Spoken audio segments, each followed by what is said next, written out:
You are listening to the Tricorder Transmissions Special Episode 24. And now, here are Craig and Jeff. So this is our part 2 of our Leonard Nimoy tribute retrospective episode we put out a couple of Sundays ago, right after Nimoy's passing, our unscripted and kind of rough around the edges part 1. And thank you to all of our listeners and supporters who sent us messages and commented on that episode. We really appreciate all of your positive feedback. It really hit home for us. It was an emotional episode. So yeah, like you said, we did our sort of emotional day after tribute. And now we wanted to take an episode where we were really able to do a little bit more of that, sort of recognizing and celebrating Leonard Nimoy's life and career. And we've been fortunate to have a lot of really great, talented people on the show since we've started, and people that we've become friends with, and people that we wanted to come on and share their thoughts and stories about Leonard Nimoy. So we've got a lot of great people on tap this episode. yeah, and forgive us in advance if this episode runs long. We've got quite a lot of footage from these guests, and I think this is going to be a wonderful, wonderful tribute to Leonard Nimoy. And we're starting off with the creator of the Green Girl documentary. That is a documentary about the life and career of the incredible actress Susan Oliver, and that is Mr. George Pappy. And we're really happy to have him back on the show. He's been on once before talking about that documentary, and we'll have, of course, a link to that episode in the show notes, as well as a link to that documentary so that you can take a look at it yourself. And you should take a look at that Absolutely documentary. This is a tribute to Leonard Nimoy, but The Green Girl is really an incredible tribute to the life and spirit of Susan Oliver, which is she was an amazing woman, and George paid her a great tribute by putting a lot of hard work into that documentary. Oh, I think the love for Susan really pours out of that documentary. And Susan passed away quite some time ago, and when you watch that documentary and you look back on her body of work, and not only that, but her personal life and the things that she accomplished outside of acting, it's so worthwhile, and such a great thing to look back on and realize her impact on Hollywood and acting and women in Hollywood. So I can't say enough good things about what George has done for that documentary, and please go take a look at it. So I guess we'll jump right into our conversation with George, and I think we're going to sort of join it in progress, right? Yeah, I think so. We're gonna hit the ground running on this one. God, it's been a long time since we talked to you. I know. I guess last summer, huh? Yeah, it's a convention. Yes. So you guys will get a kick out of this. I just walked by both places. Like I don't know if I told you this before. I probably did, but I work where they filmed Operation Annihilate. Yes. The last episode of the first season. Awesome. I actually work in one of those buildings where they beam down. So I just walked by that courtyard where there was that big pond that they beam down next to, and then they get attacked by those guys screaming, "Run away from us! Run away from us!" That's awesome. That's our cafeteria with the red tiles. And I just walked by there. I was thinking about Spock when he goes back down alone, after he's been infected with the space omelet or whatever that is. Yeah, I think about that a lot. That's a really cool thought, because now because you work in that place, you have that kind of personal connection with that episode of Trek, and that's something that I don't know if any of us or any of our listeners have. Yeah, it's kind of it's one of those neat little coincidences. I have a couple of those. I have that one, and I also have. And from like 1980 to 85, my family lived in what had originally been Fred Freeberger's house. I think he owned it from about 69, right as Star Trek ended. In fact, I think you could probably say he bought that house with some of the money he made on Star Trek. And I don't know when he sold it. We bought it from another family. But I remember looking at the electrical panel on with circuit breakers, and it had Freiberger written on it. It was clearly Fred Freiberger's house. So yeah, I've got that connection too. Jeez. Yeah, and I was really happy, by the way. I heard you guys had interviewed Mark Cushman, and I was really happy to see in his third edition of the book, that the season 3 volume of These Are the Voyages, that he kind of exonerated Freiberger for a lot of the guff I know he's taken over the years unfairly. It's funny, that whole thing, because I grew up largely, and I told you this too, I feel this other personal connection, the final thing about Leonard Nimoy, that's what we're talking about, the passing of him. This has got to have been summer of '69, because according to the third edition there, the third volume, I guess NBC, their final airing of the episodes when it was still on their network, the reruns of summer of '69 were Tuesday nights at 7:30. So that must be what I'm remembering. But I remember very clearly running down the street to my house with about 5 or 6 other neighborhood kids as a toddler. And we were screaming, Mr. Spock is on, Mr. Spock is on. And we were going to go watch Mr. Spock. And this one kid to my right, my buddy Mason, he's going, yay, Star Trek. And I remember very distinctly saying, what the hell is Star Trek?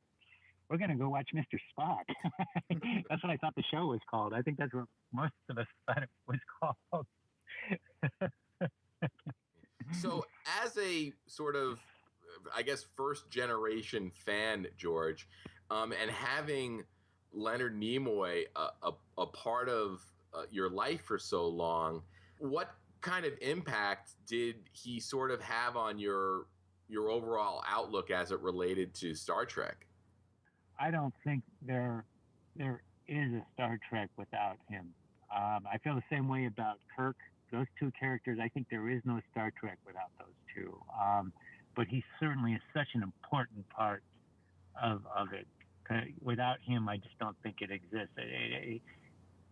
It's, oh God, there's so many things about it. The fact that we've, it makes so many statements to me about race relations, for lack of a better way of putting it. That's probably the way they would have put it back then. That we've, you could totally imagine ignorant people. Well, they did that, right? In that Nazi episode where they're talking about how he's clearly demonic and the forehead, he's obviously of inferior mental, all that crap that people do when they get into that mode of thought. And just this wonderful idea of something higher and more enlightened than just pure emotionalism.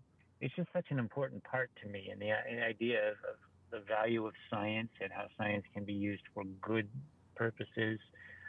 It's almost like Kirk and Spock make up this higher entity, but they both bring something important to the table, but neither one of them is quite it. It's them together, So, and I know personally people have called me Spock before. They accused me of being somewhat logical and intellectual, and I always took that as a compliment.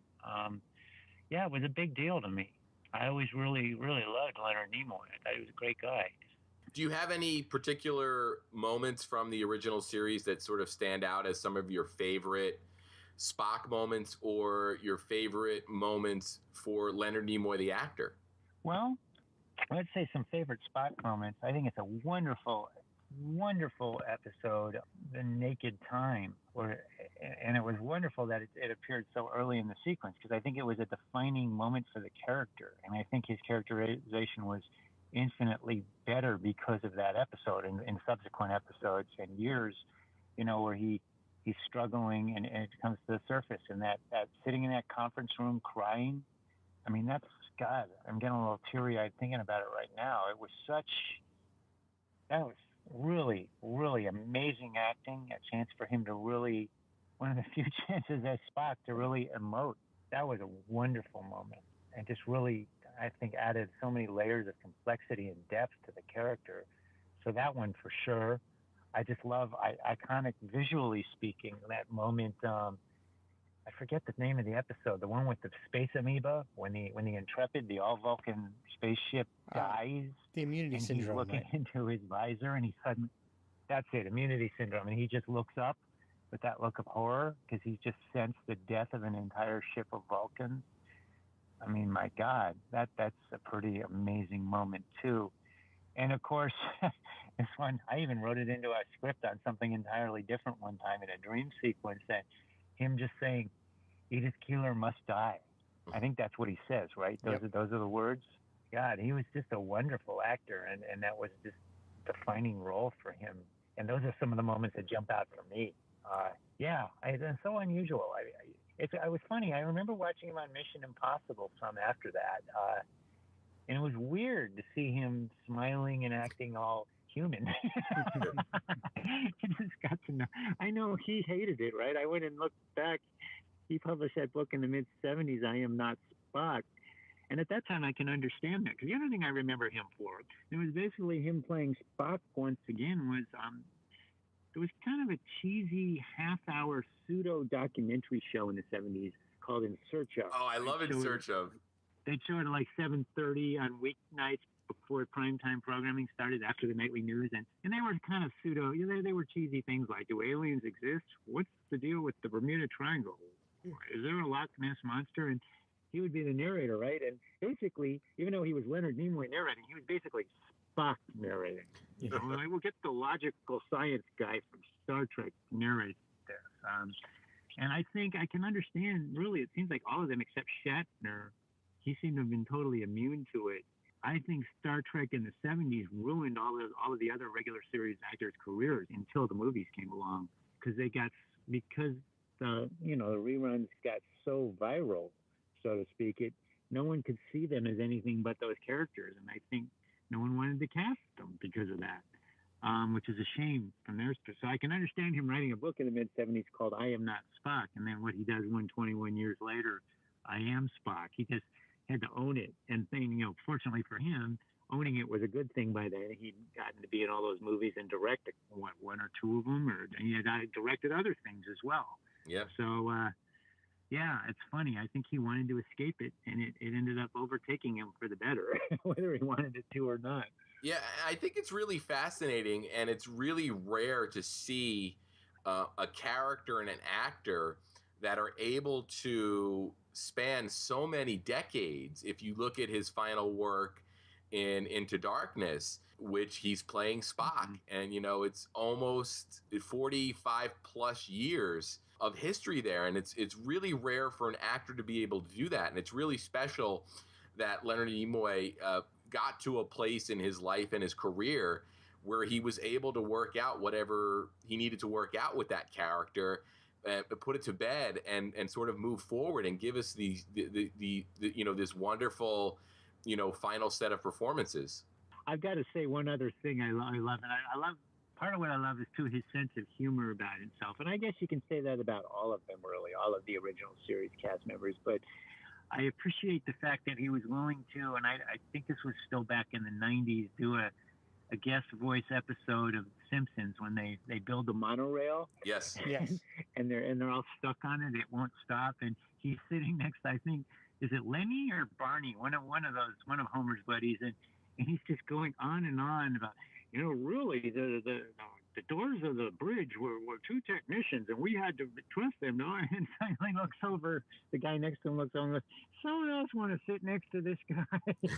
Because he's just boring them all to tears. And I love the fact that he was willing to make fun of himself like that. It shows that he had a sense of humor, which is easy to forget because he was Spock.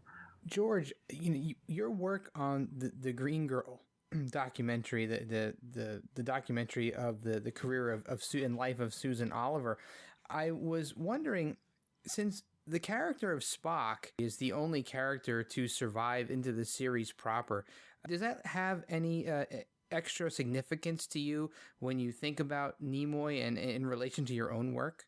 Oh, absolutely. I feel like I've got a kind of an indirect connection to him. He shows up briefly on screen in a movie I made. That I love that fact. I love that fact. And I tried to get him to give an interview, but I made it as far as his publicist, who thought it was a wonderful idea and said he'd pass it along. And if I didn't hear back, that meant he wasn't interested. This came almost literally days before he announced he was done with Spock. Back, I think that was in 2012. And I understand, at that point he was pretty old. He was probably 82 years old or 81. And, everyone wants a piece of the original cast members constantly. So I realized I can't say yes to everything. The other thing, too, is when he died, I went back and tried to look and realized he doesn't show up, to my knowledge, in a single frame of film with Susan Oliver in that, anywhere. He is not standing there with the rest of the crew when she first makes her entrance, when they're talking to the survivors. He's not in any of the shots where she's kind of laying it on heavy with Captain Pike and getting him alone so that he can be kidnapped. And then from then on, the only two other people from the ship that are with her briefly are Major Barrett and Yeoman Piper, whatever her name was. I forgot her name now. But yeah, so he may not have even really been on the set at the same time as her, for all we know, or very little. I'm sure they were aware of each other. They'd done a wagon train together in 1960, I believe. And that's a wonderful wagon train, by the way, if you can find it. I'm sure you can. They're around. It's called I think it's called the Maggie Hamilton story. And I did put a picture up of it when he died on the Green Girl site. He played an alcoholic Indian tracker who's being kind of abused and by these really bad cowboys that are using him to track her down. She goes running from the wagon train and they kidnap her. And he has a lot of that same internal turmoil and complexity he brought to the Spock character. So I'm quite sure they were aware of each other as actors, but they didn't really, it's funny, they didn't really end up sharing any scenes or screen time in the Menagerie at all, or the original Cage. But it certainly still did mean something to me that he is connected to that project, and I'm proud of that. Well, that's awesome. And that you mentioning that Wagon Train episode and the role that he played in Wagon Train as opposed to the Spock character, I think illustrates the range that Nimoy had as an actor. I know that people always typecast him as Spock, and I think it's important to remember him as having the ability to be much more than that on screen. And that Wagon Train episode that you brought up, I think, is a really great representation of that. I believe he did 3 or 4 Wagon Trains and tons of other stuff. A lot of the same shows that she did. These were very good actors, very versatile actors who worked often in television and film occasionally when they were lucky enough to. It was a kind of a dying time for film because television cast such a big shadow. But until Spock, he was not, I'm not even really aware that he was a series regular on anything, but he was a very sought after and frequently working guest star, like Susan. So yeah, he really was versatile. You had to be. There was no way you were going to continue to be a working guest star like that unless you were very good and very versatile. Mm-hmm. Well, now you had mentioned In Search Of. Are there any, and The Wagon Train, are there any other performances outside of the Star Trek universe that sort of stand out as special in terms of Leonard Nimoy's career for you? Well, I always thought he was cool in Mission Impossible. That one I remember. I did see him in a Columbo. I watched it not that long ago, and that one didn't quite work for me. And it might have been, as much as anything else, the script. I mean, those Columbos, they're so by the numbers, right? I mean, you know everything that's going to happen. Yeah, he played a surgeon in that one who kills someone, I believe, in the operating room. And it's, I don't know, it was like I said, it was probably the script as much as anything else, but I do remember it. And it was odd to see him playing a murdering surgeon like that, But yeah, I don't know. Those are just all interesting footnotes. I mean, that he will always be Spock, and I think he finally acknowledged that and embraced it. I mean, look at his Twitter feed. I mean, he clearly was Spock. Yeah. And God bless him for it. I was so saddened driving into the San Fernando Valley the day it was announced he died, and they were playing a tribute to him on the radio. And as I was looking down on the valley, I got a little teary-eyed because he's one of those constants that was just there my entire life. Mm-hmm. And you just kind of started to assume he would always be there. Imagine it'll be quite torn up the same way when William Shatner passes away, which one day he will. Yeah. And these are just big body blows. They're such icons for what they did on that show. Yeah, it was more than just about any other show you can think of in its impact. Yeah, and it was especially the way that Leonard Nimoy embraced the fandom, and he called all of us his grandchildren. I mean, it really felt like there was a connection there between us and him. Just a really fine human being, and I'm happy for him. I know he always wanted to direct too, and I'm happy that not only did he get to do it on Star Trek. I mean, I had forgotten until he died, and I started to read his obituary. He had done 3 Men and a Baby, the highest-grossing film the year it came out. Yeah, 1987, I believe. That was a huge hit, which also tells you he had a sense of humor. It's easy to forget that again because of Spock, Yeah, and I know he always wanted to direct. I mean, it was part of what he held out for after the first season of Star Trek.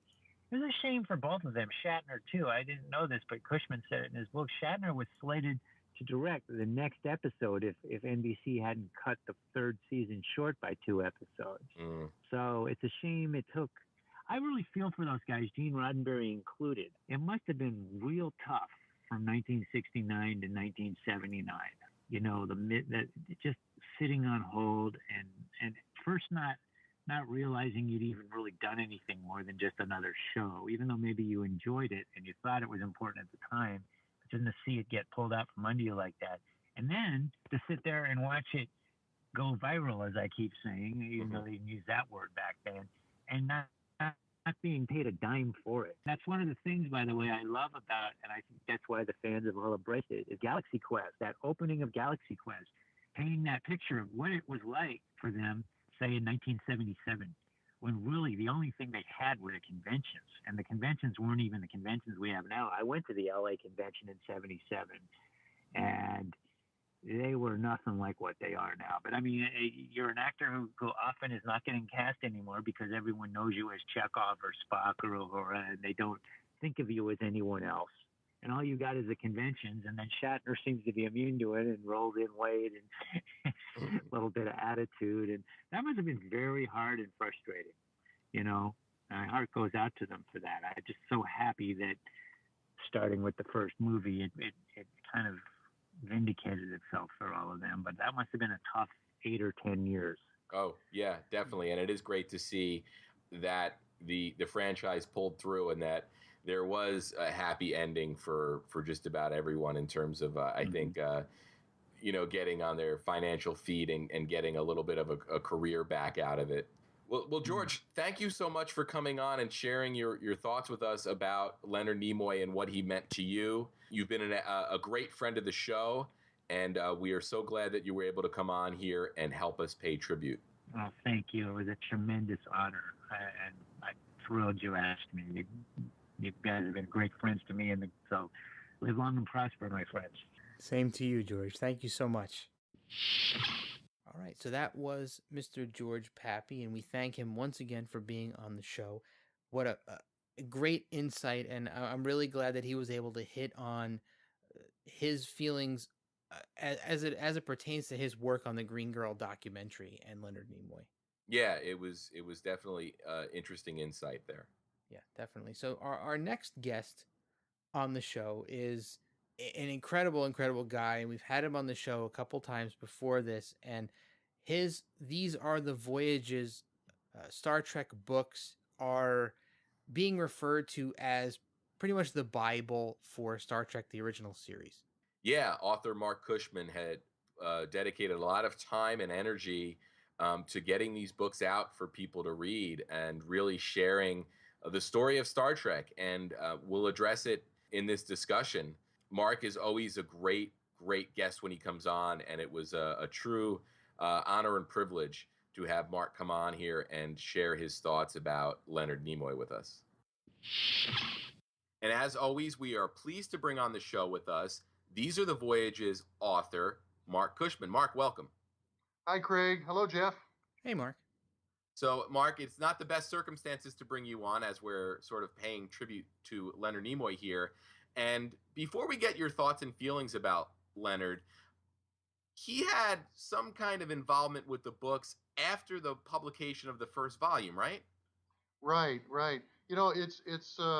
He's had done so many books of his own, well, two, and he had done so many interviews over the years that he didn't feel he had anything more to add to everything he's talked about. So I didn't have his interview when we did the first book, but I got archive interviews from him because I wanted to get everybody's voices in there. And I sent him a copy of the book, and then he got in touch with me and ended up giving me an interview at that time.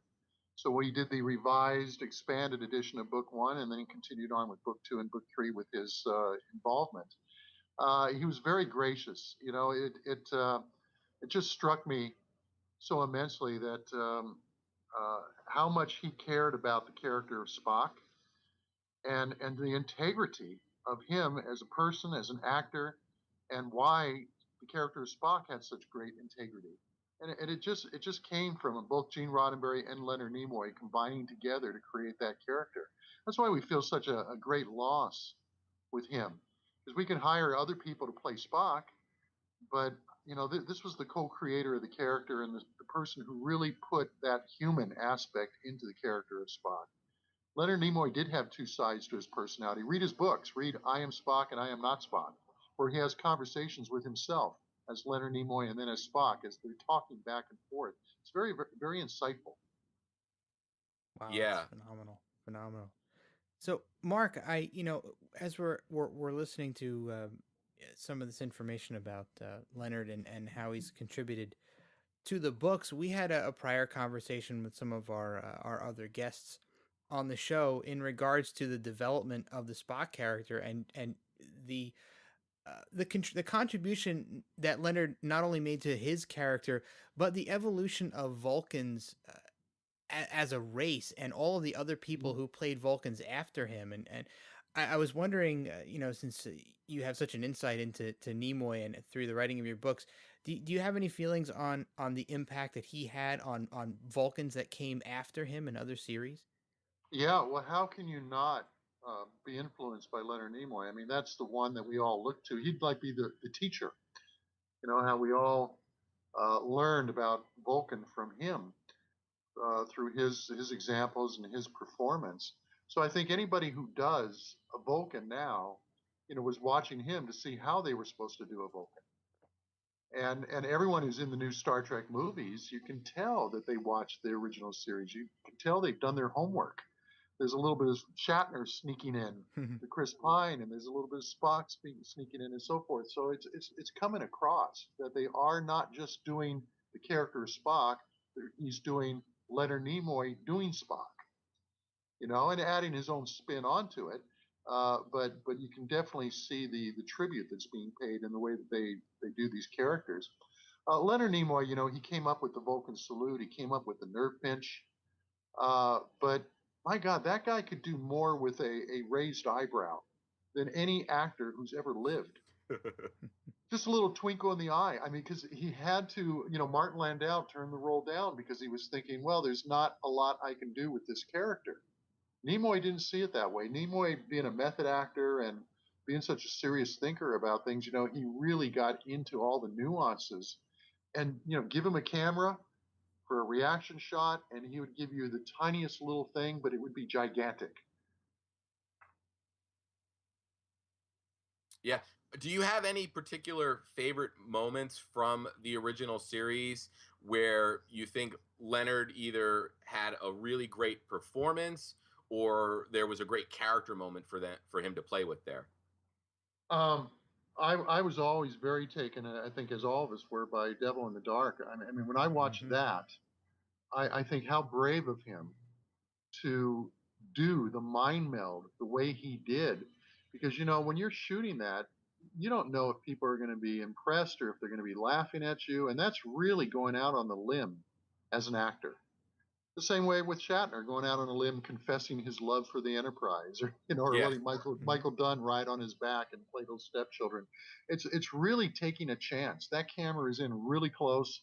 20 million people are going to be watching that night. When it was on the network, and my God, how do you even deal with that when you have to act out that type of a role? Naked Time, which was very early in the production of the series. I think, what was that, the fifth episode they shot? maybe the sixth episode, and they that scene of him having the breakdown in the briefing room was done in one take.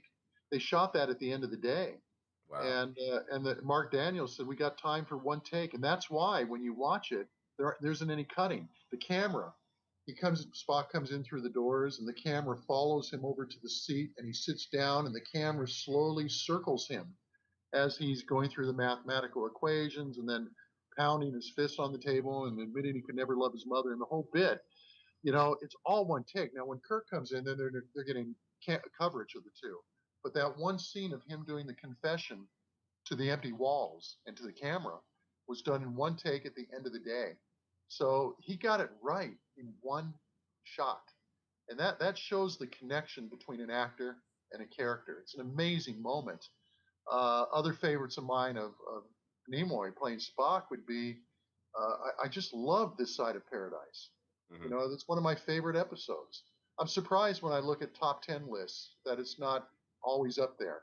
Matter of fact, I don't think it's ever in the top 10 lists that I see from various people. It would have to be in my top 10 list. It's just such a fantastic episode for Spock, for Kirk being alone on the Enterprise with his crew having abandoned ship, with the fact that he's so driven by ambition that he can overcome the spores and snap out of it, and then what he has to do to Spock to make him snap out of it. And that amazingly poignant line at the end when Spock says to him, "For the first time in my life, I was happy." God, it's powerful stuff. Yeah. Yeah. I think those performances where Leonard Nimoy was able to explore the emotional side of Spock, they're really interesting moments on that series because it really, as we sort of talked about earlier in our discussion here, is it really informed how everybody else would play a Vulcan down the line.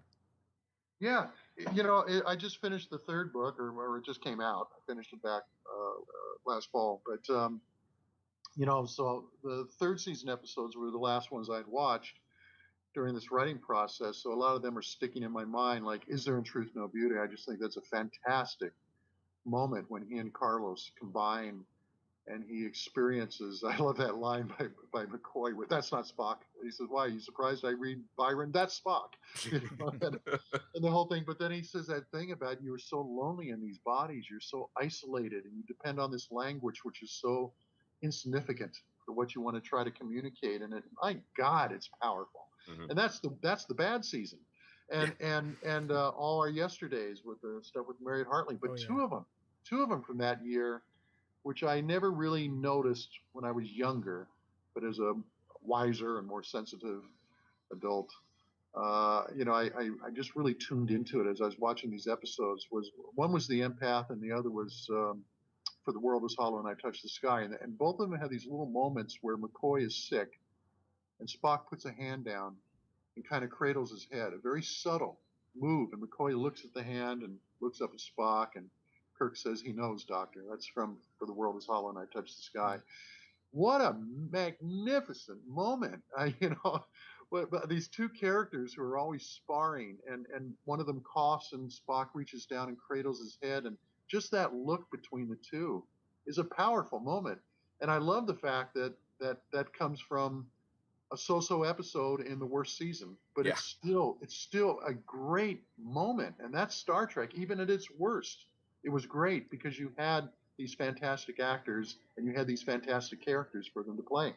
Yeah, and that's really where the character ends on the page and starts in a performance, and how important that is. And you mentioned Martin Landau, and we might not be sitting here right now talking about Star Trek had he gone on to play that role. Not at all. Not or if Jack Lord had played Kirk, like we almost had him. Imagine that, Jack Lord and Martin Landau. And Martin Landau is a fantastic actor. Yeah. I've met him a few times. I wrote a script once that he was going to be cast in, and he was very kind to me, very gracious. I've always admired him. I loved him in the Ed Wood movie, but so many things. North by Northwest, Nevada Smith. Boy, he played a stinker in that one. Just a great actor. A couple of his Outer Limits, the one where the man that time forgot, I think it was called, where he goes back to Earth to kill the person who's going to have the child that's going to destroy Earth. Right. neat script, neat and terrific performance.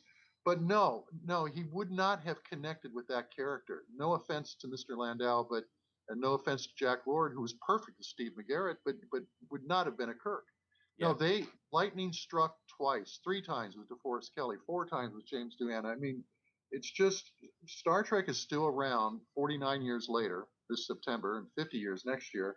It's still around because something magical happened with Star Trek. When you look at the casting and try to imagine anybody else in those key roles and anybody else behind the typewriter other than Gene Roddenberry and Gene Kuhn and Dorothy Fontana and anybody else writing memos as you see in my books other than Bob Justman, my God, his contributions were way more than we had ever realized. Yeah. I mean, you just had this amazing pool of talent that somehow came in the same door at the same time, almost by divine intervention. Yeah, and against a lot of odds too. We were talking on our first tribute episode about how amazing it is that Star Trek lasted for 3 seasons in prime time when it was really a series that was driven for lack of a better word, the geeks of the world. Yeah, it's I got to tell you, I'm writing a book now for the 50th anniversary of Lost in Space, which will be out this September. I'm kind of looking at it the way I do with Star Trek, but it's going to be one book, not three, because it's Lost in Space. It's not Star Trek. and and I love Lost in Space, and I'm not afraid to admit it. I mean, I was watching Lost in Space when I was 9 years old, a year before Star Trek premiered on NBC, and it was the first show of its type on TV, and it just really was like, my God, this is great. They're in space every week, and it's a family, and everything. And that first year of black and white episodes, I think, was pretty good. And the color ones are pretty imaginative and pretty wild. But I'm looking at those episodes and I'm reading the scripts and I'm going through the memos and all the things that I did when I did the Star Trek books. And it's so clear why Star Trek is Star Trek.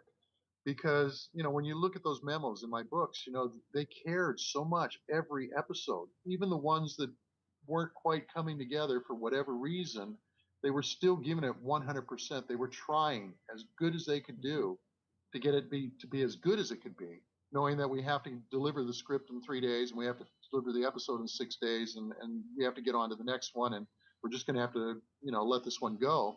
But they were still giving it everything they could. And I'm reading the memos for Lost in Space, and I'm not seeing that. I'm seeing talented people and clever people and fun ideas and great effects. I mean, Irwin Allen certainly knew how to do the effects. Oh, sure. But I don't see any memos talking about theme, what we're trying to say with these characters or inconsistencies in the characters, which you see in the Star Trek memos constantly. Right. With Bob Justman being a watchdog. I'm not seeing any letters from the cast like the letters that you see in my books that Leonard Nimoy wrote and sent into Gene Roddenberry about Spock, and I really like this script, or I have a problem with that script, or I'm not going to do this scene the way you wrote it, not to be difficult, but come on, this is not right. And, and him coming up with the nerve pinch, and Roddenberry writes him a letter kind of slapping his hand and saying, well, don't do that again, but we're going to go with it. That one works, but it's not good manners to be rewriting the stuff on the set without us knowing about it. But I'm not seeing any of that on that show. I'm seeing disgruntled actors saying the show's changing, it's getting too campy, they're not giving us enough to do, but they're not really fighting for their roles the way Shatner did and the way Nimoy did. They're not really contributing the ideas. And so it's a difference, and I like it. It's a good show for me, but there's a reason why Star Trek is a great show. And a reason why we're all going to be celebrating the 50th next year, because they really put in the extra hours. They put in the extra energy. They put in the extra thought. They cared that much. Totally. They put their lives on hold, and they gave everything to that show. Absolutely. No, right on. Moving past Star Trek for a minute, are there any points or aspects of Leonard Nimoy's career outside of Star Trek that really sort of resonate with you?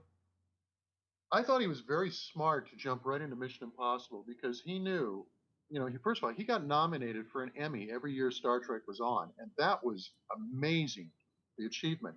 Science fiction had not been acknowledged by the Emmys. The only sci-fi show that had gotten any acknowledgement was Twilight Zone, and that was just for scripts because it was Rod Serling, and he had already won a couple Emmys when he went into the Twilight Zone. Right. Outer Limits got one nomination for a technical award. And Voyage to the Bottom of the Sea maybe got something for a technical award. Didn't win, but got a nomination. But every year Star Trek was on, it got nominated for Best Dramatic Series, and Nimoy got nominated for Best Actor in a Supporting Role. So they could not ignore how good this show was for its time. And to come out of that, getting as much fan mail as he was getting and be acknowledged as greatly as he was, how do you survive that and get back to an acting career where you can play other characters when you're that closely identified with this Spock? And so he went straight into Mission Impossible, where he could play a master of disguises, taking over the Martin Landau role. So that's the second time he got a part because Martin Landau stepped away.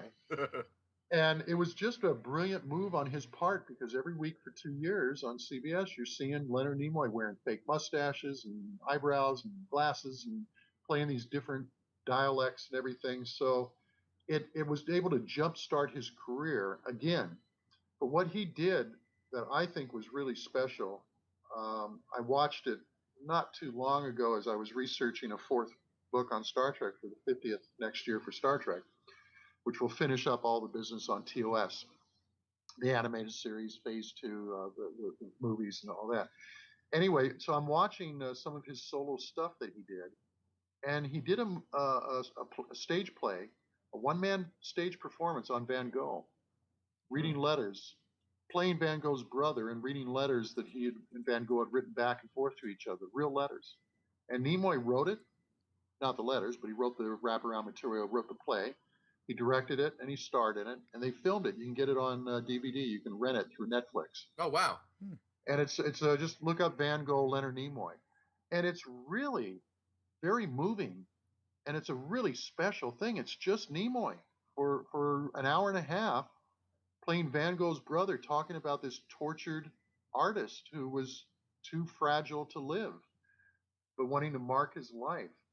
And you see how he throws himself into that performance and into that production and all the technical stuff that he does, where he's working in the pictures of Van Gogh that are screening up on the wall as he's doing the dialogue. And it's really, for the late 1970s, it was really a marvel that he did this thing. I was really impressed. So I highly recommend that. They probably got one copy, which means Craig or Jeff, you guys can get it tonight, and not everybody else will have to wait until you're done with it. We're going to be rushing over to and race to get that. Mark, something that stuck out to me earlier on in this episode, and we were asking you about your favorite Spock moments from the original series, and you immediately brought up The Devil in the Dark, and it kind of threw me for a loop, because in a previous conversation with some other guests, we were talking about favorite Spock moments, and that was the episode that I had gone to for one of my favorite Spock moments, but we picked different moments, which kind of stuck out to me as a kind of a testament to Star Trek as a whole, and how Nimoy's portrayal of that character could mean different things to different people. And the moment that I honed in on was, we'd been watching this episode for a little while, and it was, Spock in his typical Vulcan mode and analyzing things and trying to figure out what they were dealing with. But he gets to a point where he and Kirk are looking for the monster, and that they're separated, and he finds out that Kirk is in the same room with the monster, and all of a sudden the Vulcan veil drops, and you see the human side come out of him, and the concern comes out of him. And I thought it was amazing that he could transform that quickly, with no physical transformation, but just the change in his demeanor could portray that to the audience. Yeah, and he doesn't say Captain, he says Jim. Yes. Jim, get out of there. Yeah, Jim, you're in danger. Get out of there. And when Kirk says no, then well, I'm on my way. I'll be right there. That's something. Is one of the things about the character of Spock and Nimoy's portrayal as the character is he's the great friend. He's the guy we would all want at our side if we were a James Kirk, or no matter who we are. I mean, first of all, he knows everything. He's like having a computer that has all the information of the universe in it, that you can ask him any question and get the information. You don't have to pull out your smartphone or anything else. You got your smart Spock. But he's loyal. Now, he may be looking at you with a lot of curiosity and thinking that you're kind of an imperfect human, but the thing is he's so loyal. I mean, he was Kirk he was Batman's Robin to Kirk, but so much better. He's just going to always be with Kirk. And the first movie didn't really make this clear. I read the novelization that Gene Roddenberry wrote for the first movie, and he makes it very clear in the book that when Spock is on Vulcan, going through his steps of this program that he's doing, he kind of stops and looks off, and that's when they say, "No, your calling lies elsewhere." It's because he gets a calling from Kirk. He picks up on Kirk's psychic signal that Kirk needs him. That Kirk is thinking, God, how am I going to do what I got to do without Spock by my side? Wow. I haven't sat in a command chair for 5 years. It's a new enterprise. This thing's coming.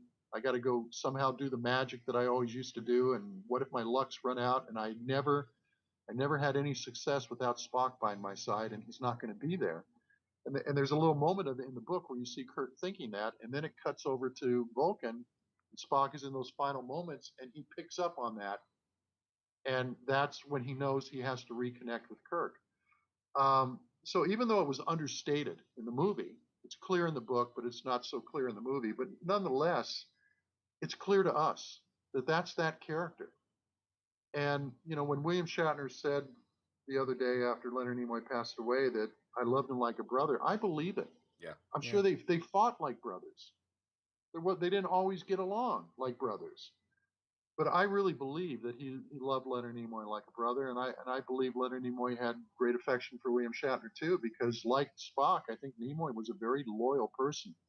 I came across an amazing story in research for the fourth book, and when they did the animated series, there's a lot of interesting stories why they did the animated series, by the way, but you'll have to wait. But I'll tell you this one: they only signed Shatner, Nimoy, Jimmy Doohan, DeForest Kelley, and Majel. They did not sign George Takei or Walter or Michelle. And Filmation said, we don't have enough money to get them in here, so we're going to do their likenesses, and we're going to have Jimmy Doohan do the voices of the two guys, and we're going to have Majel do the voice of Nichelle Nichols, of your hero. And Nimoy found out about that, and he said no. He said, "You're not going to use their likeness, and you're not going to have somebody imitate their voices. Either they're in, or I'm out." Wow. How often does an actor put his head on a chopping block like that? Because see, you're not just jeopardizing getting a part, but you're jeopardizing getting a bad reputation in the industry. Right. And he did that for them, and they know it. I've talked to Walter Koenig about it. I talked to Michelle about it. They're very aware of it and so grateful to him. I talked to Grace Lee Whitney, who was so grateful to Leonard because he was so supportive of her at the time that she was taken out of the show, and he was so there for her. And that is Spock. Spock didn't understand our emotions, but he was patient with us, and he stood by us. And that was Leonard Nimoy. Right on. That was a lot of information to take in there. And is there anything you want to speak to just in general about Leonard Nimoy and what he means to you before we wrap up? Oh boy, I had never met Leonard. When I was trying to interview him for the first book, I had my agent contact his agent, and they sent back a very polite, saying no, and told me why. So I found all the archival interviews and plugged his voice in, all that bit. And I teach screenwriting over at Pierce College, and I got home. It was a weird day, because I had to go over to CBS to do an interview for a box set for Next Generation. They were doing a thing on Gene Roddenberry, and they wanted to interview me for that. And so I was over taping that thing, and I came home, and there was a message from Pierce to call them, and I called them up, and they said, "Look, we don't, as you know, we don't give out the phone numbers for our instructors, but somebody is trying to reach you, and he says he's Leonard Nimoy, and we don't know if it's the Leonard Nimoy, but we thought, he gave us this number, and they gave me the number. I knew it was the right area code, and I call up, and he answers, or not, his wife answers. His wife answers. He says, "Is Leonard there?" Just a minute. And he comes on the phone. There was just no, you didn't even have to ask. I didn't have to say, is this the Leonard Nimoy? You just knew it was. It's the Highlander, it's Mark Cushman. And he just was so gracious. He said, Mark, this book, I just read it. The research is astounding and on and on. And he was just complimenting me on the book. And he said, but there's a couple things in here that I think you could have used maybe some information. I said, well, I did try to reach you. And he says, I know. And he says, well, let me give it to you now. Uh, and, and I said, fine, because I had asked them to redo the first book. I didn't like the cover and they didn't do a very good job proofing it. And I said, can we get this cleaned up for the second print run? So I called them up and said, can we add in some stuff from him? And they said, sure. And they added for the other books too. But, that he tracked me down. We had never met, but I guess he read on the back of the book that I taught at Pierce. So he calls Pierce trying to find me. Here's Spock. Wow. Using his logic, doing research as Spock would do it. And he's tracking me down to give me his praise on the book and then make himself available to give me additional information. And the information he gave me, this is really important. In the book, the first version of the first book, I credited the making of the Spock ears to John Chambers. And because I've got quotes from John Chambers saying, that he did it. And I got quotes from other people saying that he did it. And Leonard says, no, John Chambers worked on them. He was there. He was one of the people who would make the ears over the course of the series.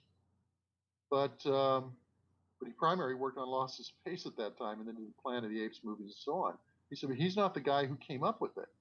And Fred Phillips was the guy who brought me to the person who came up with it. It was a makeup artist over at MGM. And so he starts telling me the story. And it was important to him that the right people get the credit. This had nothing to do with him, Leonard, taking credit for anything. He just wanted me to get it in print because he liked the book. And he said, this is a good book. It's valid. It's the definitive book, in my opinion. So I wanted to have all the right information in it. So let's get this guy's name in there too, if there's any way to do it. Wow. And this guy's long dead, but that was just important to him. Wow. To track me down and to give this guy the tribute for being the one that came up with the ears. I can't remember his name, but it's in the revised book. In one of the early chapters, there's a whole big section of Nimoy telling this story. And he was an old MGM makeup guy that went all the way back to the Wizard of Oz that Fred Phillips had worked for when he was a young man working on Wizard of Oz, and that's where he knew him from. And he was the guy who came up with the whole design and cooked up the first ears, and then after that, Fred Phillips would cook them up every night so they had a fresh pair of ears. And I'd say cook them literally in the oven for hours, and then take them out and let them cool so he could take them in the morning and put them on Nimoy at 6:30 in the morning every day. Wow. But I just, was so struck by his integrity that he wanted to express his appreciation to me, but he also wanted this guy to get credit for the years, and then finding out what he did for Walter and George and Michelle and on and on. That's the guy I'm going to miss. It's not like I feel like I know him deeply because of all the research and going through all the archival interviews and then talking to him and talking to his son and on and on. But really, we were just passing ships in the night. But I feel like I've lost a member of my extended family, as I'm sure you guys do, as I'm sure millions of people do. Yeah. But the wonderful thing is we haven't lost him. We've got him in all those episodes. We've got him in his books. We've got all that he's contributed, even his appearance in the newer movies. Yeah. So he lives on in all of us. So I guess we better live long lives and we better prosper because he lives on in us. Yeah. Well said, Mark. And I think Leonard's desire to be involved with your books after reading that first printing of that first volume really speaks to the quality of work you did and also showcases how important your books are. And people might not have thought about that, but you really were able to capture stories directly from the people who lived it at a time when we're starting to lose these people. Yeah, I know it hurts every time we lose one. I mean, I interviewed William Wyndham and he passed away. I interviewed Malachi Throne and he passed away. just so many people I've interviewed just in the last 5 years, several years, and we're losing them one by one. Arlene Martell, who was a friend of Yes. mine, and I was taking care of her little dog for her when she was in the hospital, and then we lost her so unexpectedly because she was in really good health and so young, Yeah. and looked great and acted great and had lots of energy, but she got an infection after a surgery, and that did it. Oh. But for the people who were already gone, I would go back and find interviews and try to find interviews that were done when the show was actually being produced, when their memories were fresh and the excitement is in their voices as they're there doing it. So I tried to do that with everybody who was on the crew, as well as the cast, as well as the writers, directors, as well as key members of the audience, people who were working to save Star Trek and part of the, the protest that was going on, and got their voices in there. So it's really, they're all telling their story, you know, all their separate stories that combine together and make Star Trek a living, breathing entity. And that's why I call these books a biography of a TV series. It's a biography on all the people that made this TV series during the time that they were working together. And it's an amazing story. It was supposed to be one book, but the more I researched, the more I interviewed, the more Bob Justman memos I came across. And I love those memos. I mean, Jesus, it's like I could just sit down and read an entire book of Bob Justman memos and be entertained all night. He's so funny and he's so enlightening, in everything he says. What a brilliant man.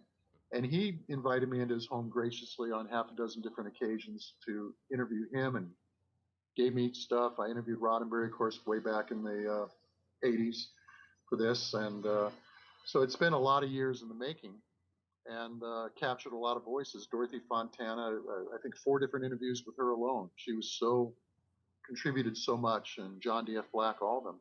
So yeah, they deserve their moment because I'll tell you one quick story, if I may. Oh, of Sure. course.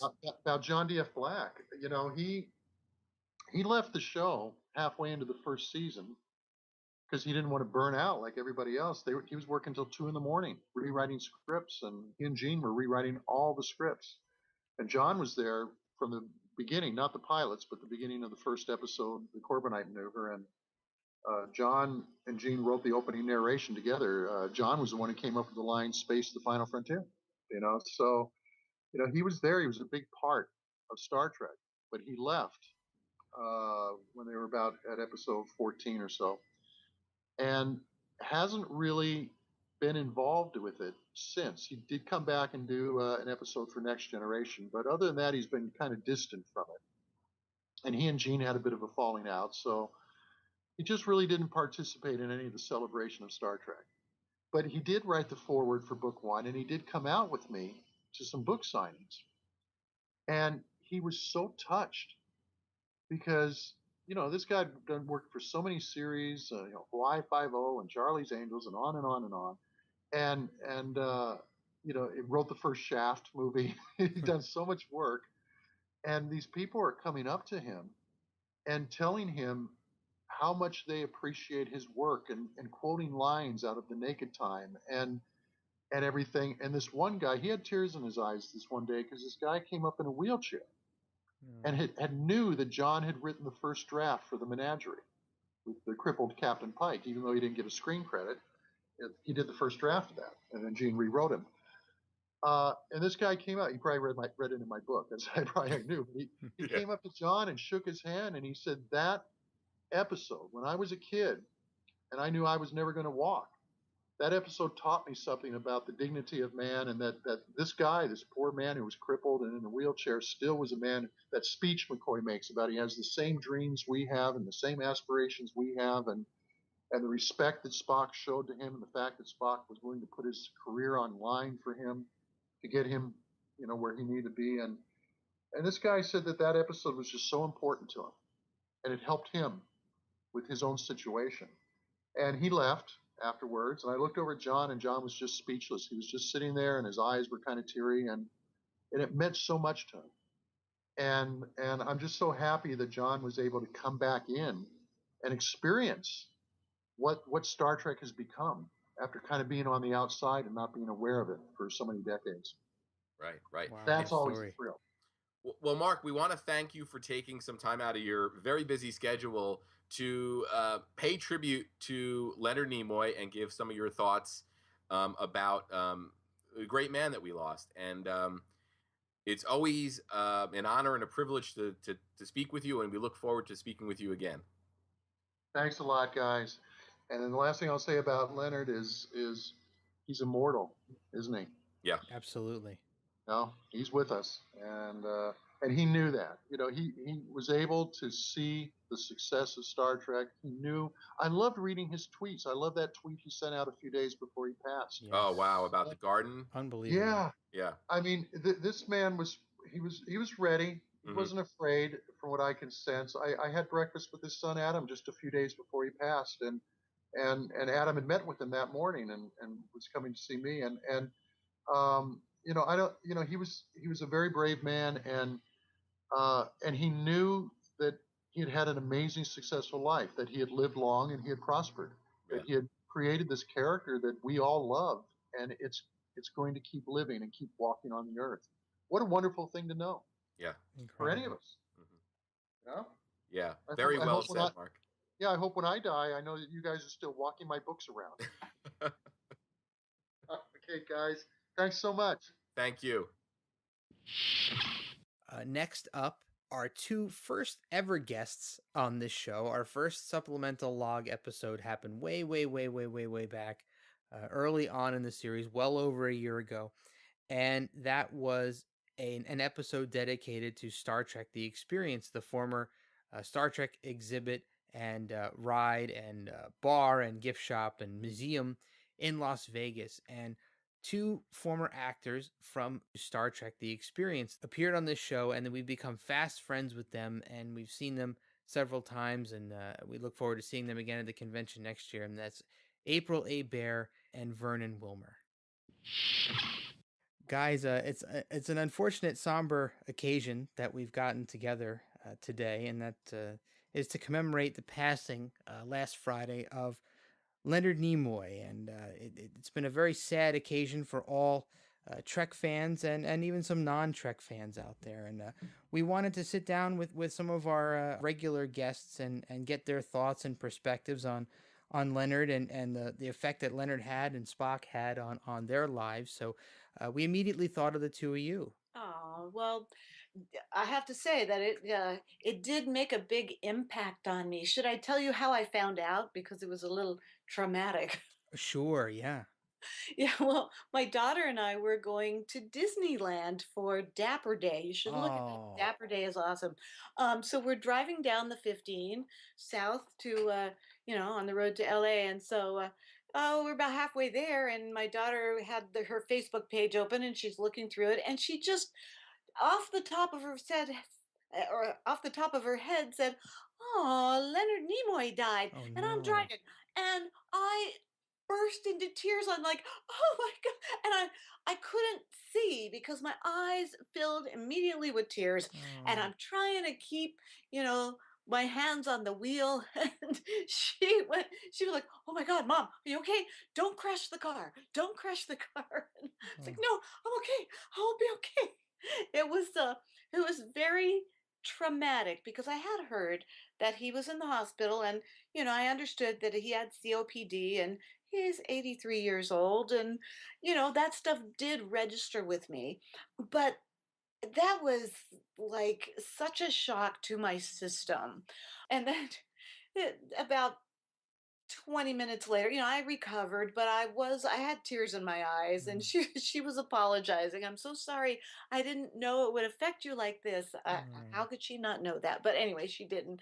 So we drove into Baker, which is a little town on the way, to Disneyland, on the I-15, and pulled off the road and went to the Alien Beef Jerky store. That is a bit, anybody who goes to Baker needs to go to the Alien Beef Jerky That's a store. real It is thing. awesome. It is a total thing, and it's Wow. great. So we went in there and we started looking at stuff, and I went past where all the products were. I was looking for the ladies' room so I could like wash my face and dry my eyes. And what do I see on the wall but Spock Oh and no. McCoy, the big Oh. the big cutouts of them. And so, of course, I broke into tears again. And I went and got Erica and I said, "You have to take a picture of me with Spock and McCoy." So she did. And so I got to say my goodbyes to Spock. And, of course, McCoy was there as well. But I thought it was really sad that they were relegated to the back of the store. Maybe they're not there now. Maybe they pulled them out because of, Leonard Nimoy's passing. But it was so weird, that I am sobbing because a person that meant so much to me had passed, and then there he is at the alien beef jerky store. So that was my, you know, coming to terms with his passing. But I did, when I saw him, when I saw Spock there, it made me feel a little bit better because I realized that, of course, the man has passed, but that character, that thing that he Mm, created, will live forever. So And it's everywhere. Everywhere. yes, it yeah. is. It is. Well, that's what an incredible coincidence that the store that you happened to stop at on your way to Disneyland, there happened to be a Spock cutout there. I know it was amazing. Well, it's probably meant to be if you believe in destiny and things like that. That sounds like it's something that was meant to occur. Well, I believe in coincidences. Okay, well, it's close enough. Fun. Close enough. Yeah. So, Vernon, do you recall how you learned of this? Oh yeah, I was driving to work. I was in the left turn lane at Desert Inn and Paradise when I got a text from Dan Wright, who is a friend of Star Trek: The Experience and a big Star Trek fan. Very nice kid from Tennessee, Hmm. and he knows I'm busy during the workday, so he didn't bother me too much. He just simply wrote, "Mr. Nimoy has died," with a sad face. Oh. And I'd heard Mr. Nimoy had been in the hospital a few days before that, so it didn't come as a shock to me. And I can't say I reacted the same way as April because I'm used to people aging and passing on. I've experienced it a lot in my life. I may have shed 1.5 tears between that intersection and getting to work. Um, and thought to myself, how am I going to deal with this in my life? Because every time an iconic figure in your life dies, you feel older, and Mm-hmm. something you know of out there is gone now. That's a great point. And he's a wonderful person. And I thought, well, this great body of work exists that you can always go back to and revisit. You'll never see him in person again. But how often do I do that anymore? I've met him a few times during the course of my life, mostly conventions, of course, and the time he appeared at Star Trek: The Experience. And I ran into him in a bookstore in Santa Monica once by accident. Hmm. So he signed a CD for me. Oh wow, That that's was so awesome. that was pretty cool. But the worst part about it is I get to work and they call me the Star Trek guy there because I'm always going on about how I acted at the Experience in the live show. My phone is a functioning communicator. People are always making fun of me, but in a joking adult getting along sort of way. But they all start in with, "Oh, I thought you'd take the day off because Spock died and you'd be in mourning." And I don't respond to any of these people, but my thought is, Spock didn't die. That's a character. Mm. A wonderful man named Leonard Nimoy has died. Show some respect. Shut your McDonald's hole. Man was an actor, an artist. He lived a long, full life. He contributed a lot to society. Nobody in the world has ever had or will ever have a voice like his. Right, that's true. And so I had to keep, I was grieving, but I was grieving inwardly. But these jerks at my job were not making that easy. Well, And it's been that way all week. It's been that way all week seriously. at work. I have to say that the people that I work with or that I'm friends with on Facebook and social media, I got all kinds of texts from people who are like, "Are you okay? Hmm. Are you okay? Are you going to be all right?" And this is a person who I'm not related to, but the people out there who knew what Star Trek means to me were concerned about me. And that, I think, more than even the knowledge that he had passed, made me feel so, it, it really helped get through it, I mean, because here are people who know what it means to me, that were concerned about my well-being. Are you Yeah. okay? People, my colleagues at the college were texting me, are you going to be all right? We just heard. Which shows you that they know me, they know what's important to me, but they also are concerned about me. So I thought that was pretty cool. Mhm. That is pretty cool. And I think for the sake of our audience, in case there's anybody who is tuning into this episode who is not familiar with the characters that you guys portrayed, April, you did portray a Vulcan character I at Mhm. the did. experience. That would be T'Pril. Yes, Professor T'Pril. And I mean, so much of how I made my living and, what I did for so long was based on what Leonard Nimoy did. I mean, Absolutely. I didn't try to be his character. That's not what you do when you're an environmental interactive theater actor. I mean, you try to create a unique individual character, but you use all the body of knowledge that you have to do that. And because of Leonard Nimoy, and all the stuff that came from that, the Star Trek universe, I had so much information to pull from to create that individual, unique person, who was Professor T'Pril, and that was largely due to all the things that Nimoy did. He created so much of that character himself, and as well as the entire society Right. of the race of Vulcan. It was nice that they let him have that input. You know what? One thing, speaking of Nimoy creating the Spock character and Vulcans in general, a thought that we had come up with on a brief Nimoy tribute episode that we did this past weekend, and this is something that resonates in my head, is that Spock's father, Sarek, was in a way created by Nimoy's portrayal of Spock, which I think, from a character perspective, is a pretty cool thought. Right. I mean, I'm sure the writers, everybody had input into that, Mhm. the writers, and looking at what Nimoy had done with his character, came up with that whole thing. So yes, I have no doubt. And And be, because of that, the whole idea of, what Vulcan interaction, family life is like, and they couldn't have picked a better actor to play Sarek. No.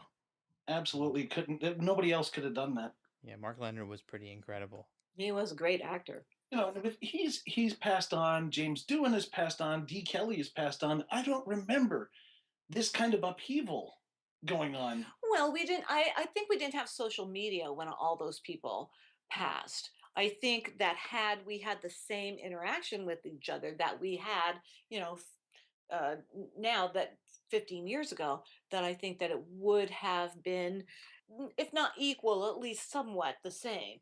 But now we have the ability to immediately interact with people who share our feelings. And so I think that I have never seen such an outpouring Me neither. of sadness and love and remembrance, as from anybody passing, as I have with Leonard Nimoy. Yeah, Yeah, it's incredible.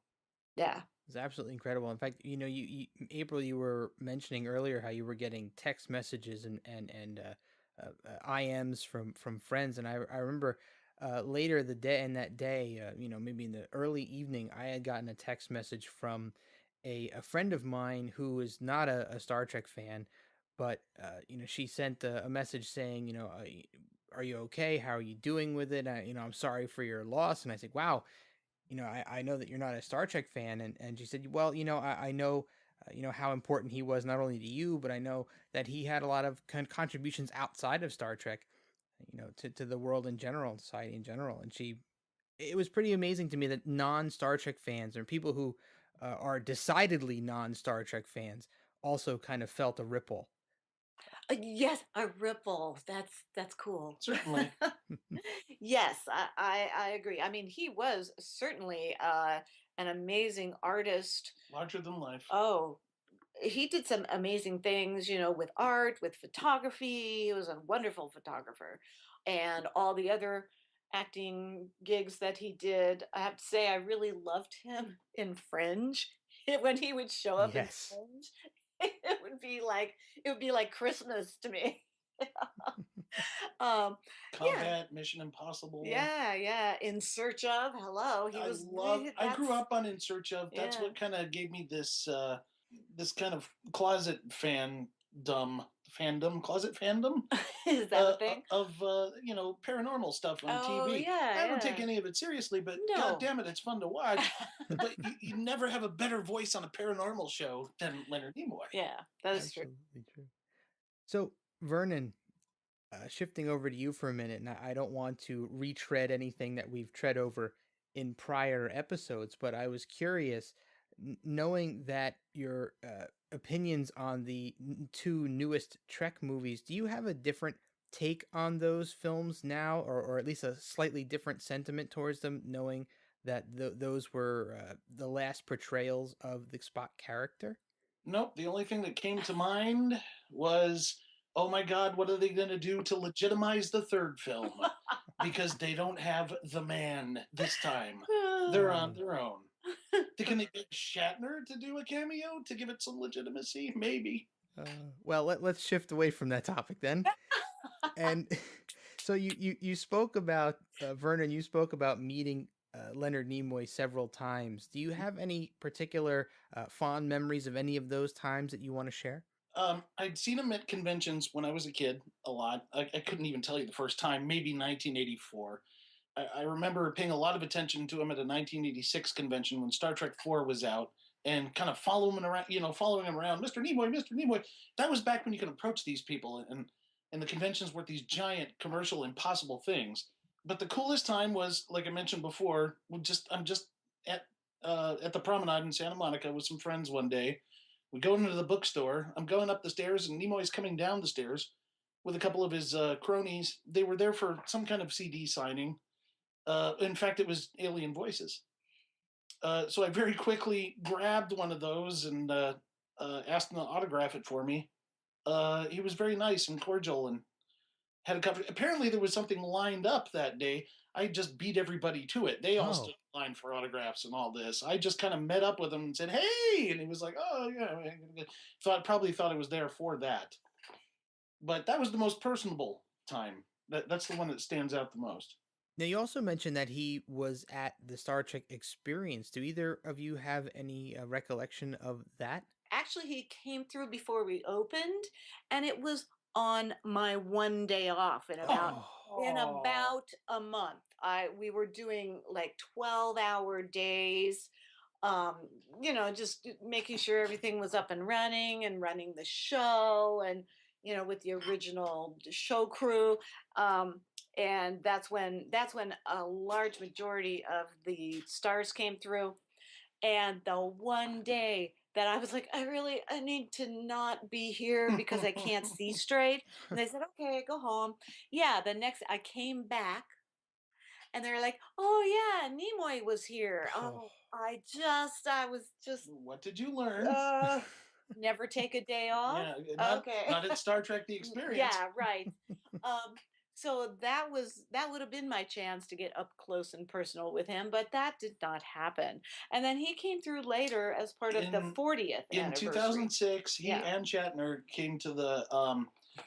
Funnily enough, they used the Borg invasion side to film their segments, quick, brief interview segments for the 40th anniversary.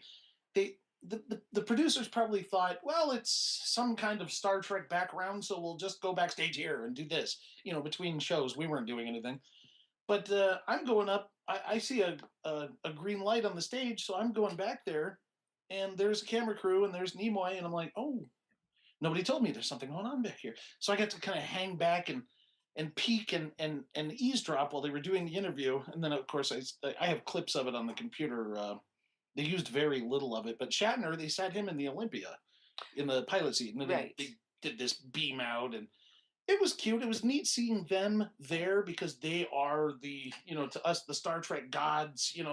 If DeForest Kelly had been there with him, it would have been perfect, but he had passed, of course. Right. Well, I didn't see Nimoy at all. I only saw Shatner, and that was just because he would go behind me when I was putting my makeup on that particular day, and he was going back and forth behind me. And I don't interact with somebody unless they want me to. So I just didn't interact with him. But I didn't even see Nimoy at all. So I have never seen him up close and personal. I mean, I went to the one convention. I think that was it 2 years ago Oh, when yeah. When he was riding around his little scooter. he That was like 2011. well, yeah, when he did his farewell Yep. panel at Star Trek: The Experience. Excuse me, at the Star Trek convention that year, and he said this is the last one. So I went to it, and it was great. I mean, this huge auditorium was filled with about, I would say, 2,500 people. I mean, it was packed. But I was there for that. So I never got to talk to him or interact with him in that way. But of course, he like informs every aspect of my life, regardless of that. So we've been talking a lot about Leonard Nimoy, the man, and meeting him and seeing him. But I was also wondering, you guys have a long Trek history, and especially Vernon has a very deep knowledge of all of the series. But I was wondering if you guys had any standout Spock character moments that you're particularly fond of from either the original series or the films that followed. So, Vernon, how do you have anything that comes to mind? The one that stands out the most is after the character of Spock has been through death and life, and then learning to be not only himself again, but they did this very well throughout the course of the movies. Find his balance between being Vulcan and being human, which he ultimately does. My favorite delivery is in Star Trek 4 when he insists they go help Chekhov because it's the human thing to do. It was a Oh. perfectly acted moment, and the interaction with the other characters was perfect. I thought that was the kind of the peak of the Spock arc the arc of his character throughout the series and movies. Wow, that's it's very interesting you brought that up. And if you think about that moment juxtaposed with the Spock from say the Galileo 7, you Mm-hmm. can really see how much the character grew, right? Absolutely, he did a great job with that. Fantastic moment. That very good. Hadn't thought of that one. I had thought about a bunch of my own moments that I wanted to bring up, but that's a really good one. April, anything jump to mind for you? Well, as a young girl, I saw the original series on a tiny little television in my mom's bedroom. So I have to say that I was a Kirk girl. I, you know, but here's what I love, because I was at that preteen, romantic age at that point when the original series first aired. And so when I would watch it and Spock would get the girl occasionally, and I was so happy for him Jill because Ireland. I know he got some hotties. So and I'd be like, go Spock, that's so awesome. So for my preteen angst, that was good, because I connected with that, because I didn't feel particularly attractive at that age. And so the idea that somebody who was smart, who was cerebral, could actually be attractive to the opposite sex, gave me hope for the future. So to me, that my youth, that's what I remembered. And then as an adult, I think the death scene with Spock and Kirk Yeah. in The Wrath of Khan is possibly the most emotion laden scene in all of Trek. I can't imagine another one that has more intensity to it. It's incredible. It is because of the level. Okay, now I'm crying. Oh. And JJ saw it and said, "Hey, we'll try to do that too. We'll take it and reverse it the other way. Yeah, It'll and be great." here's the deal. I don't think you could ever. I don't think, had they done it the same way, it would have been the same. You can't. That was a singular moment in movie history. Yes. You know? And because it had everything going for it, it had love, it had death, it had it had longing, the longing of Kirk to be with his friend and not be able to help him and Mhm. all that stuff. Yep. Every possible emotion was in that scene. And to me, that's the epitome of, well, it's the epitome of drama and theater. That's what we do Also when we're about out there. life. That movie is about facing Yes, death. it is Yes. about facing death, which, we all have to do. It's never easy. So dealing with it. My JJ is dead on, by the way. That's a dead on. Actually, you sounded a lot more like a flying squirrel to me, Vernon. Now here's something we hope you'll really like. you know, April, I'm glad that you brought up the death scene from Star Trek 2 because that sparked a memory that I had as a small child when I saw Wrath of Khan in the movie theaters.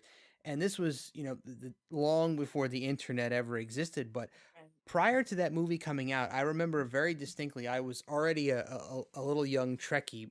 I remember that there were rumors that were published in sci-fi magazines that Spock was going to die Right. in the movie. And when they decided to do the Kobayashi Maru and kill off Spock in the beginning of the movie, that was a wonderful way to divert the audience away from that rumor that had been spreading around. And I remember when I was in the theater and I saw that moment and I saw Spock quote unquote die in that scene, I'm like, oh, that must be what the rumor was about.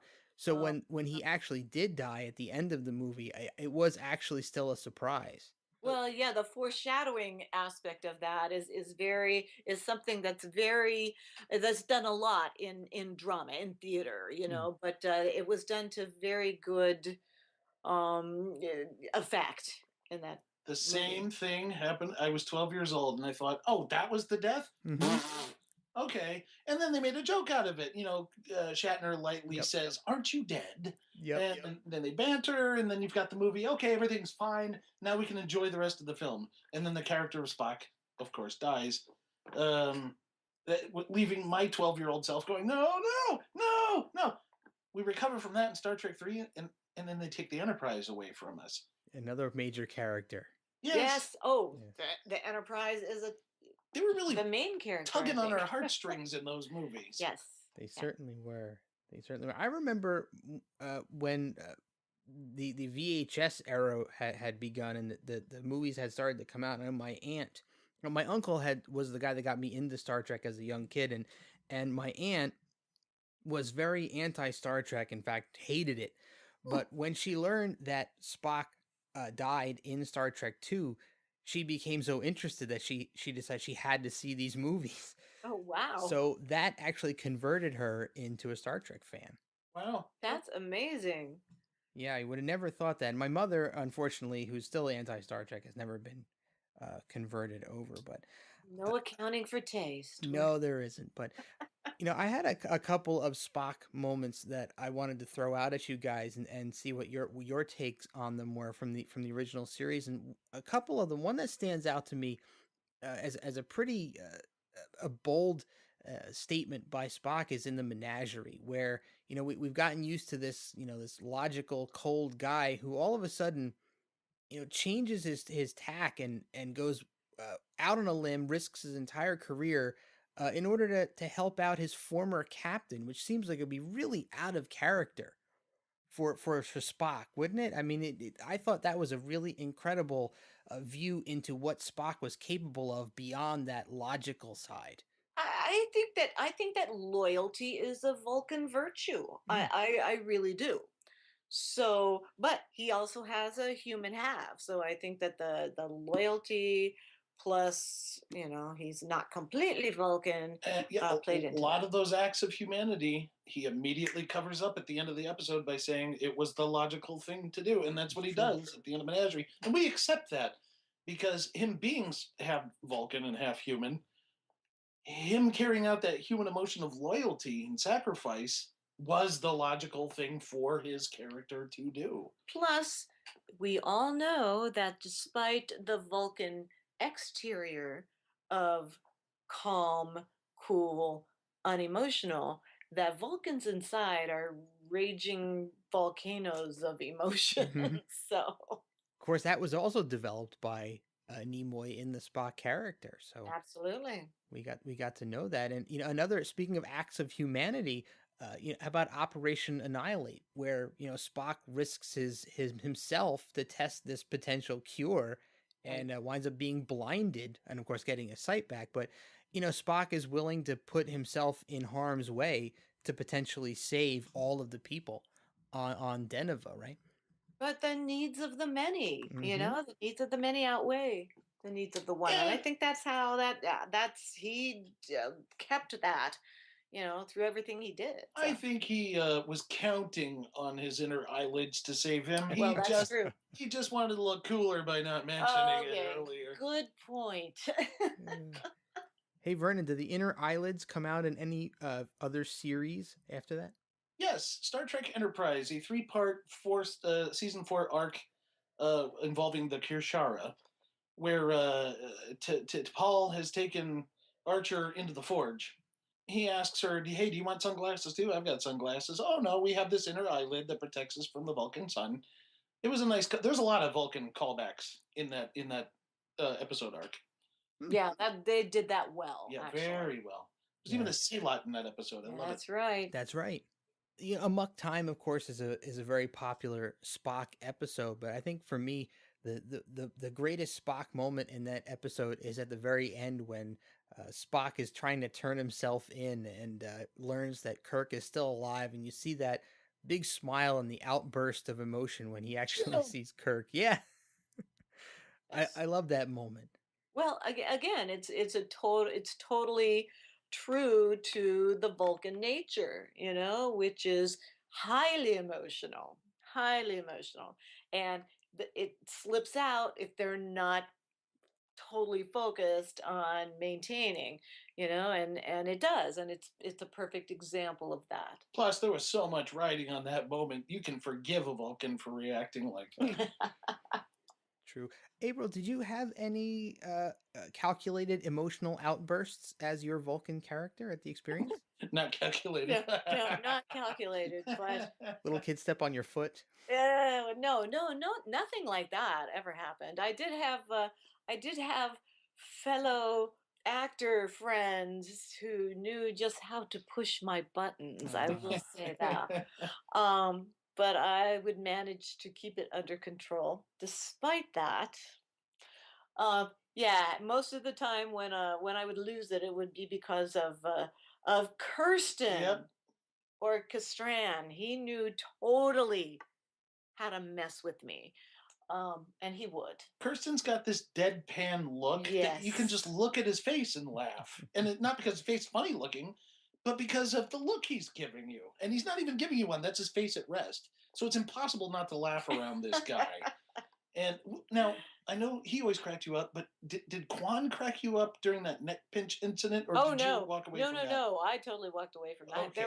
There were some great incidents with other characters, but I managed to maintain while everybody else around me was laughing hysterically. So no, I think that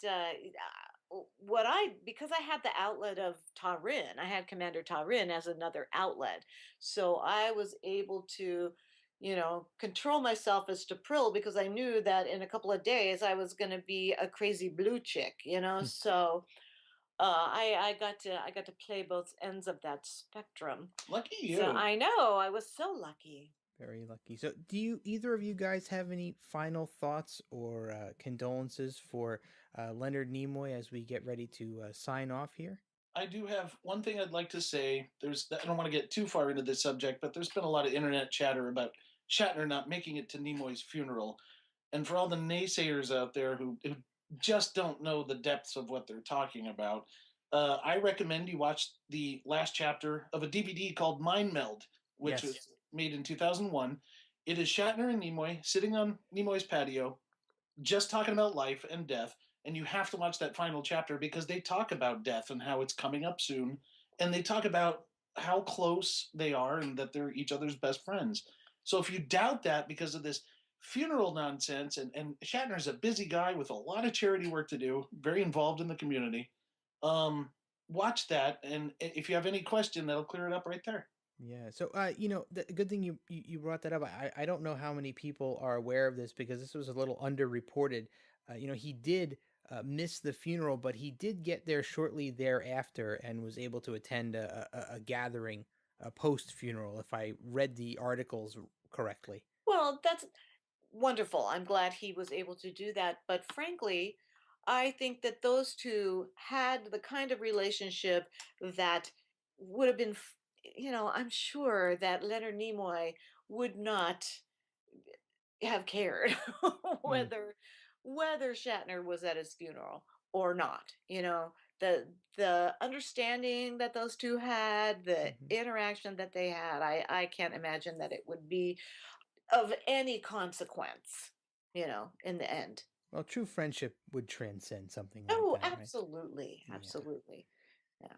So, in closing, there was a line that one of our regular listeners had posted on Facebook in response to Leonard's passing that really stuck out to me, and I wanted to throw it out to the two of you and get your reactions from it because it's something that I had never thought about before. And he said this was a guy by the name of Matt Walsky, and he said that Shatner or Kirk was the star, but Spock was the symbol of Star Trek, and that really kind of stuck out to me as something that I really didn't think a lot about. But uh, do you guys have any reaction to that statement?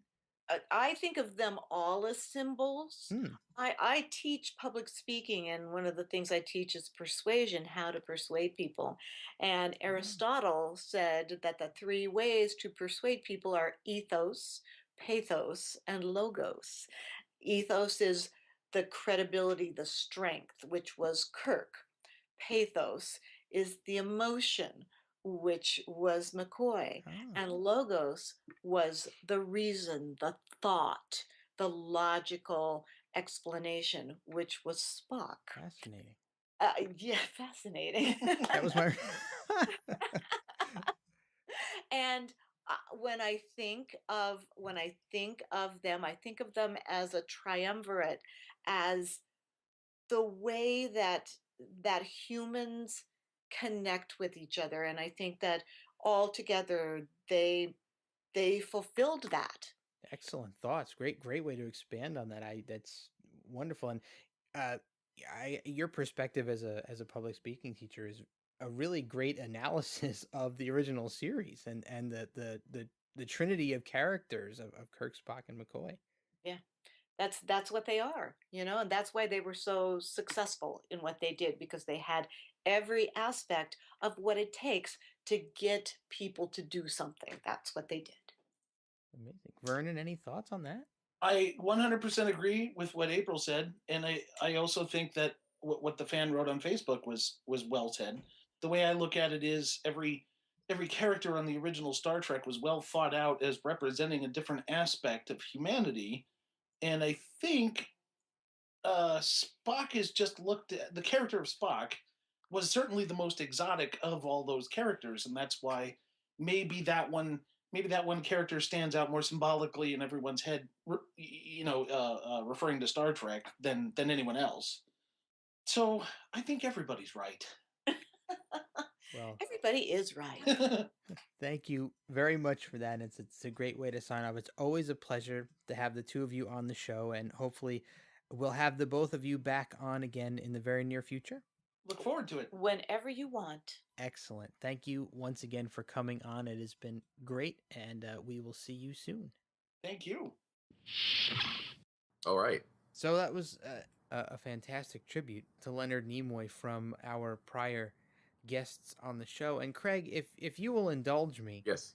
for a moment, I'd like to share one final thought on a non-Trek related Nimoy memory of mine Okay, cool. Awesome. from when I was really, really young. And I remember in the early days of the internet, I tried to look this up and I couldn't find any reference to it. And because I was so young when this was on the air, I actually started to question myself as to whether or not it really existed, but it actually does. And there was, as I grew up, I was born in the 70s, and I spent a lot of time in the 80s watching television.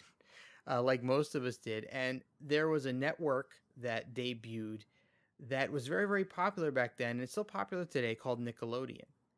And I'm sure many of our guests have heard of that. And on Nickelodeon, back in the early 80s, there was a television show that I recalled watching called Standby Lights, Camera, Action. Mm. And it was hosted by Leonard Nimoy. I've since found evidence that it did exist. Of course, there are clips of it on YouTube and things now that the internet has become what it is today. And you can feel free to look this up, and I'll have a link to it. But I remember watching this show as a young child, and I'll read the description of it from Wikipedia. And Standby Lights Camera Action is an educational TV show that was aired on Nickelodeon from May 1982 to December 31st, 1987. The show's main focus was to teach children of all ages what occurs behind the scenes of movie productions.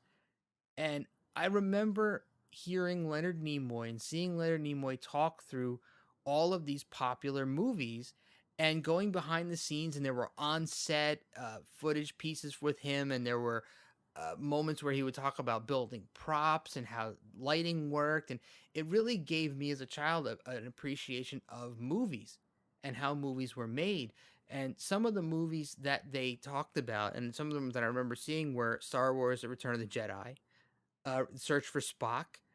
There was some James Bond coverage, The Secret of Nim, which is a very, very awesome movie if you haven't seen it. One of my favorites. It was a Don Bluth animated film. The Dark Crystal, another Jim Henson movie. Octopussy, Craig, for you. Lots and lots and lots of movies in that time period were discussed and dived into in depth on that show. And that was something that really stands out in my own memory as a show that Leonard Nimoy was a big part of. That was a big part of my childhood. That's excellent. I really am not remembering that show right now. Doesn't mean I didn't see it, and it sounds fascinating. I would love to see some of those episodes. Yeah, I'm gonna look on YouTube and see how much of that I can find. And I don't think that's ever been released on DVD or VHS to my knowledge, but there's no reference to it here. But hopefully somebody has captured some of it and it's available on YouTube. I'll find what I can find and post it in the show notes. Excellent, excellent.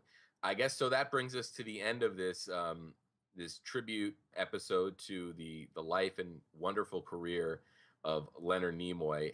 We thank you for taking the time to listen to this episode, and we thank everybody who helped make this episode possible by offering their thoughts and memories of Leonard Nimoy. Been an emotional roller coaster, I think, for you and I, and for everybody else who's been a part of this episode, and everybody who's listening to this. Thanks for taking that ride with us, and thanks for helping us to celebrate the life of Leonard Nimoy. Right on. And I guess we will see you next time for another regularly scheduled commentary episode.